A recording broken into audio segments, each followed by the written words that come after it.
What's up and welcome everybody. Josh the RV Nerd of Bish's RV down here at the Forest River Cherokee Division today. This is a floor plan that I'm always a little bit biased to see and I smile a little extra big about because dating back to like 2012 or 2014 or something with open range, I actually helped design the very first version of this floor plan that was ever put out, and it has continued to be very popular in the marketplace today. So I just always feel like I did a good job. Now, it's not a perfect floor plan. And even though I have a hand in this thing's conceptualization, there's still some things it doesn't do fantastically. Like the travel and road mode isn't necessarily perfect here. But what this thing does is it gives us a big rear kitchen in a slightly shorter length as compared to a lot of the big super slides without really giving up any of the function and greatly improving the entertainment experience. You see that gigantic campsite picture window over there? Nobody ever seems to get upset over something like that. They also put one of their classic Cherokee kind of camp kitchenettes under that kitchen counter, but it gives you an outside function space without really feeling like you've lost a whole lot inside the RV. Little details too, like the wastebasket drawer built right in, just stupid small details like that mean a big difference to me. The larger bathroom vent fan, this is one of the only trailers remotely close to this price point that actually gives you the better Fajita Friday fumigation ventilation, if you will. 15,000 BTU larger air conditioner, new factory standard corner power stabilizers and front drop frame area giving you a little bit bigger capacity, and a few other odds and ends. These also, by the way, are one of the only stick and tin trailers out there with holding tank heat pads, factory standard. They've become a bit of a Decepticon. There's more than meets the eye to these, and that's what I want to show you. But again, they're not necessarily perfect. So if you like how we kind of give you the positive and the negative, both and everything in between, hit that subscribe button. Let's go take a look inside. And as I said when things began, no RV's perfect. You know, I'm always a little bit too proud of this one, but even this, not necessarily perfect.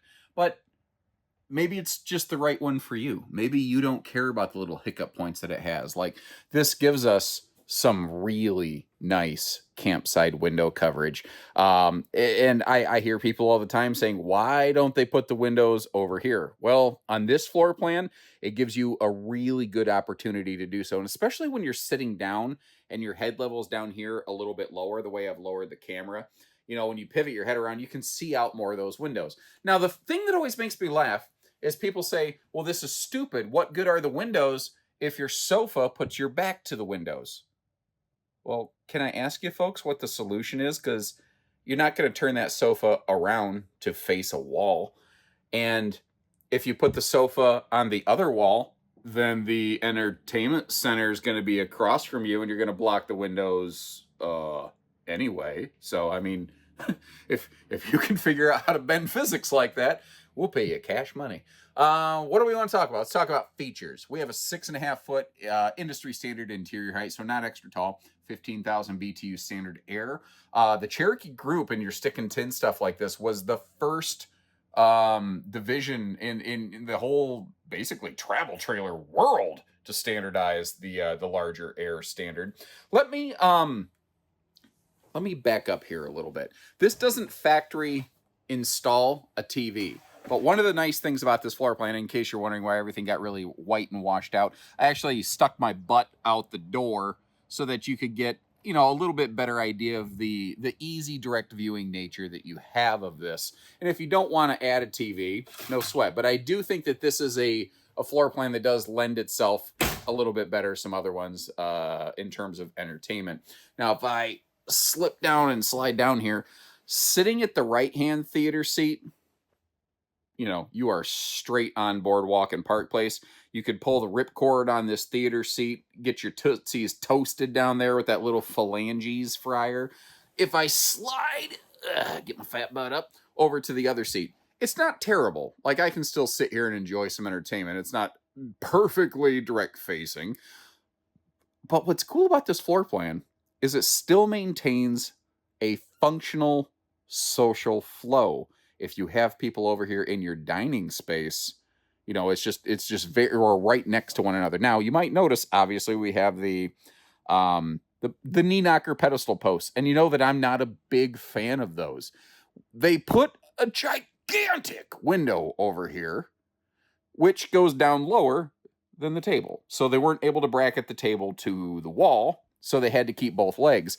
And they really needed to, because Grey Wolf runs a little bit lighter weight on a little bit smaller chassis. And it does have about a 6-inch step up right there. So if they went with a free floating table and you accidentally bumped it off the edge of that, you're going to have a mess on your hands. So they lock the table down in place. I don't necessarily love it. I understand why. And I don't really know of a better way to go about it in any sort of reasonable budget bracket. But this back here is what's not, like, we've talked a lot about the living room. This camper gives us a big kitchen with a lot of storage and good countertop prep space in something that isn't necessarily 35 foot long, that has some half-ton towing potential. We'll talk more about towing when we step outside. I said potential. I didn't say guarantee. There's, a lot of different factors that come into towing. One of the other unsung benefits of a stick and tin camper is look at the locations of the power outlets just above the countertop line. Because the walls aren't a solid laminated brick, they have the opportunity to put outlets where you actually really want them, which I think is really, really nice. They have also loaded this sucker up, like I said, with a lot of storage capacity. Now, one of the things that's helping accomplish that, especially the overhead area, how much, like, there's a ton of overhead cabinet storage space here, is because the microwave is down at the level of your kneecaps. People like me, doesn't bother me. Some people hate it, though, and that's okay. I'm not here to convince you into or out of it or otherwise. I do appreciate and ask for your feedback, though, because understanding what you like and dislike helps me make these videos as effective as I possibly can be. Serious pantry space back there. That was a 10 cubic foot, 12 volt compressor fridge, by the way. I don't have these fully extended because otherwise I wouldn't be able to kind of weave my way through here. But those dinette drawers extend the full depth of the bench themselves. Now, they're not actually on ball bearing like drawer glide runners like these little guys over here, because those dinette drawers are so big, it would be problematic. And if you put them on runners, you actually have to lift the bottom of the drawer up, and you lose about 20% of that drawer storage. And I can't believe I'm going to say this. This is actually one floor plan I almost dislike the trash can drawer. Not that I dislike the trash can. People who are watching my videos all the time are like, you hypocrite, you just changed teams. No, I absolutely did not. They gave me a spot for a trash can down here. I don't need it in a drawer, but here's the thing. You can remove the trash can holder insert and regain a second drawer if you want. So you kind of get what you want here. Now, I mentioned the microwaves down below the stovetop. So you do have the stovetop propane cooker. This is an electric oven. It's actually a 3-in-1 air fryer convection microwave combo job, effectively. If I remember right, they have still maintained the use of those, what are they called? Zebra shades again this year. Let's double check. That does appear to be correct. So if I get you up here a little bit closer, I don't like to move them on camera. Some people say it really triggers like migraines and whatnot. But you see how it's kind of like, black and translucent panels, depending on how far you pull them up or down or align them. You gain more and or less light or privacy or whatever you're seeking. This is obviously a more of a love seat style theater seat right here. No population controlling fixed armrest. Didn't quite have enough room to put a larger sofa in this one, but I don't know, at the same time, it also means that you keep the camper a little bit shorter, a little bit lighter, and a little bit less expensive, and those are not bad qualities. And a lot of the industry has started doing these pantry-tainment centers where it's kind of this mega hidden butler storage here. I like it. Personally, I like it a lot. My grandfather would have called this his Baptist medicine cabinet, and it was not until I was much, much older that I understood why every time he said that, my grandmother would smack him on the arm and say, Marvin, don't say that. It's so funny sometimes looking back as an adult at your childhood years and going, oh, I see what you were doing. Moving on from there, the Grey Wolf series doesn't typically do a lot of sliding doors, although they do one from the bedroom to the bathroom, but you do actually have a swinging door from the bathroom to the living room, or from the living room to the bathroom in the orientation I'm going today. Makes it a little bit tricky to get here. So I'm actually going to have to make a break for it and jump in the shower. And as you can tell, this is a walk-through middle bathroom. Some people hate them.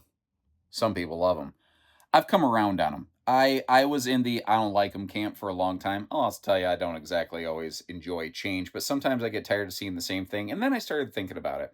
A walk-through middle bathroom gives you a much larger bathroom without adding extra length to the RV. But for some people, who cares? If you don't like it, you don't like it. That's fine. The XL vent fans up here, though, I've yet to really meet just about anybody who doesn't like those. And those are factory standard here. So that's a nice handy detail. Now, as I mentioned, it does have a conventional 6.5 foot interior height. So when you see me standing in the shower, my head is all the way up in the skylight of this one. Although they have given us, I think that is a larger 30 by 36 rectangular shower. You can see just very generic shower curtain, but that is a large shower pan. So if maybe you even need like a little waterproof seat to bathe comfortably in the shower, you got space for it. And you got plenty of space around that toilet right there. And the way that I am contorting to try to get you this footage right now, since I don't use wide angle lensing, is less than comfortable. But we're gonna not talk about that. Moving on from here. The bedroom is not any bigger than it needs to be, but they did pack quite a bit into it. You might notice the cabinetry changes a little bit when we get up into the bedroom. I think one of the ideas probably from the decor team there was like your cabinetry and your decor stuff in your home bedroom differs a little bit than your living room. Now, this is a weird thing. I don't know if they're calling this a queen or a king or what this is, but that is neither a traditional queen nor king. The best way I can describe that is an Olympic RV queen. And what I mean is it's 66 inches wide and about 74 inches long. So it's a short queen length, but an Olympic queen width. There is room.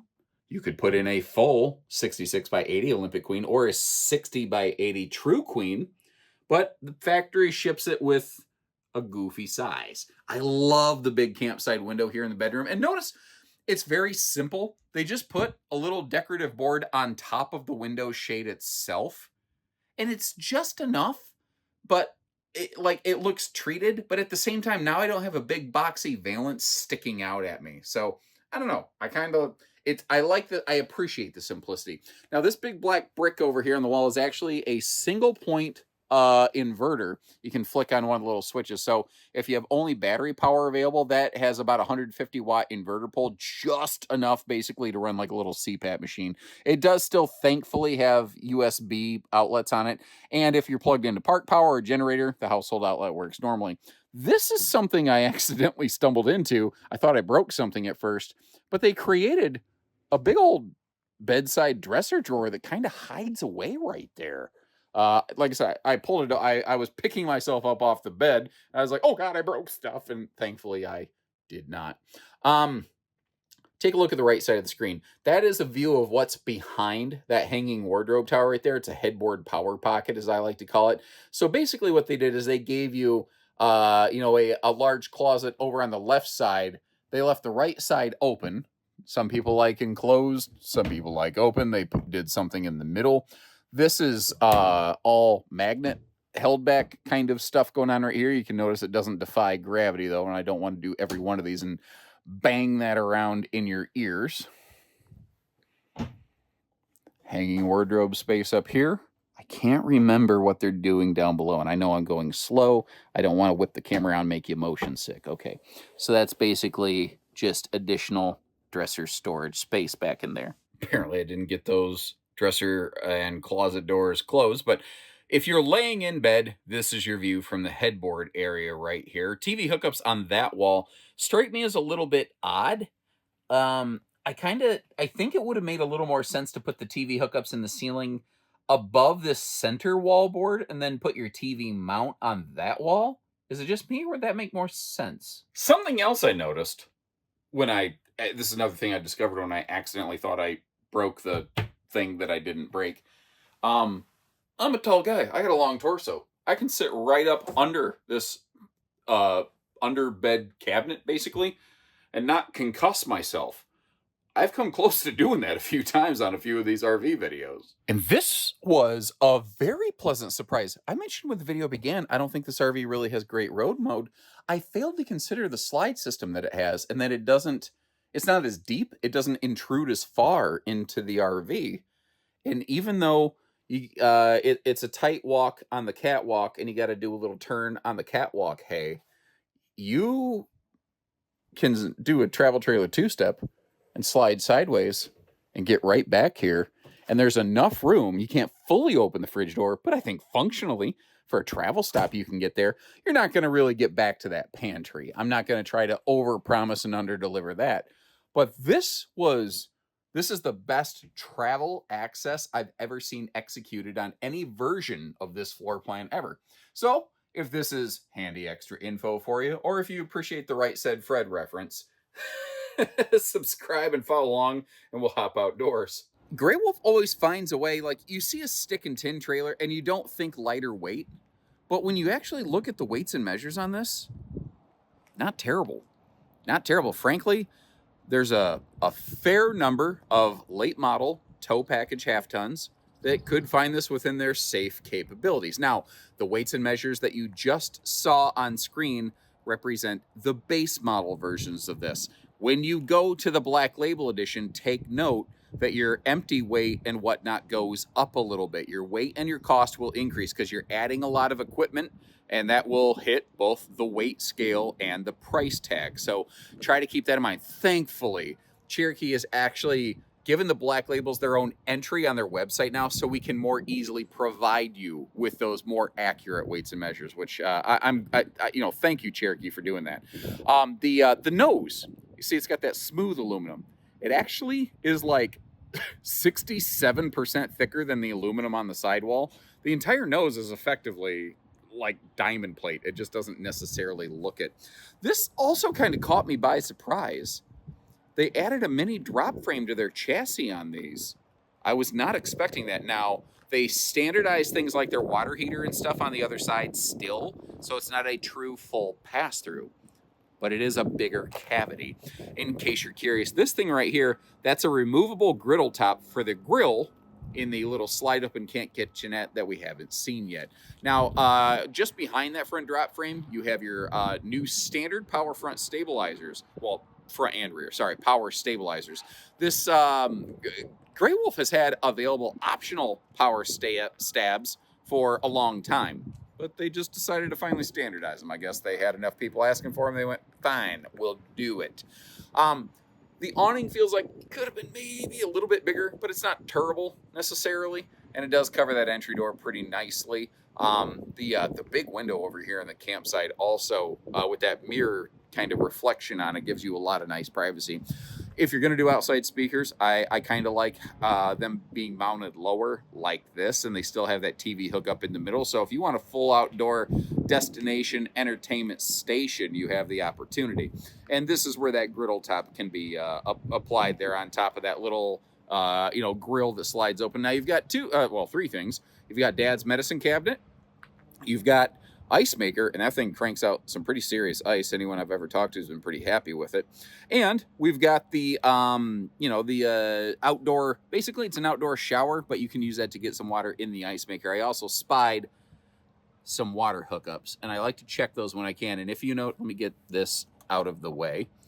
We've got PEX on PEX all the way around, and where they do need a flex line, they are using that steel braided line. So they are going above and beyond what the RV minimum code requirements ask them to do to try to provide you with a better peace of mind and service experience. Now, I'll never sit here and say any RV is perfect. I don't think I was supposed to get my hands on it once, but I was given some serious warranty and service data from Forest River a couple times this last year, and I was very pleasantly surprised to see that Cherokee in these stick and tin trailers consistently ranks in the upper thirds of success rates in terms of warranty and service. Not perfect. There's still room for improvement there, but overall, they were doing better than not. And that kind of aligns a little bit with the service records that we've seen at Bish's RV. Again, not necessarily perfect, but also not terribly flawed, doing a good job overall considering the volume. Cherokee is one of the highest volume builders of RVs out there. For the number of things they make versus the rates of failure, they overall do a pretty good job. Again, still room for improvement, certainly. Still including that factory standard rear view camera as well. You may have noticed no ladder prep on the back. That seems to be something the Cherokee group as a whole has just stopped doing. Evidently, it is up to you to locate a ladder after the fact. Now, this camper is not at all level. The nose, the nose needs raised significantly. Like my camera is, hold on, let me actually get my camera level. There we go. I keep trying to align the camera with the camper, but this is level. You can see that the RV is not. So when you look at the sewer outlet, it's artificially low to the ground right now. But notice how they did cross-plumb everything together. It's super rare somebody with a rear kitchen and a mid to front bathroom will do that. Having a single sewer outlet on a rear kitchen like this is crazy rare. And again, that is the Norco Exact slide system. And then one last little, two details, I'm sorry. Tankless on-demand water heater. Then up on the roof, you still have your basic battery tending solar package.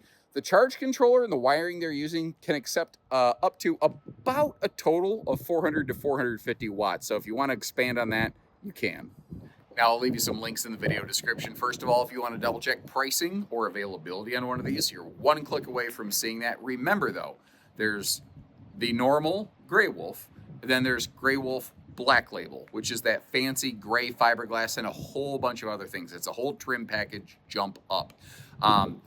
They will have different weights. They will have different price points because they have different equipment. So think of it like going from a XLT trim package on a truck to a Lariat. Like there's extra crap applied to it. So you also get a lot to show for it. I'll also leave you some links in the description if you want to see some other builders who have, come up with their version of something like this. Like Freedom Express, I think, does a really good one too, but that's a drastically different product and price point. Short of that, if you like how we get you out here, I get in the weather, so you don't have to. Get you the info, hit that subscribe button, and I'll see you next time. So take care, stay safe, have fun, and happy camping, everyone.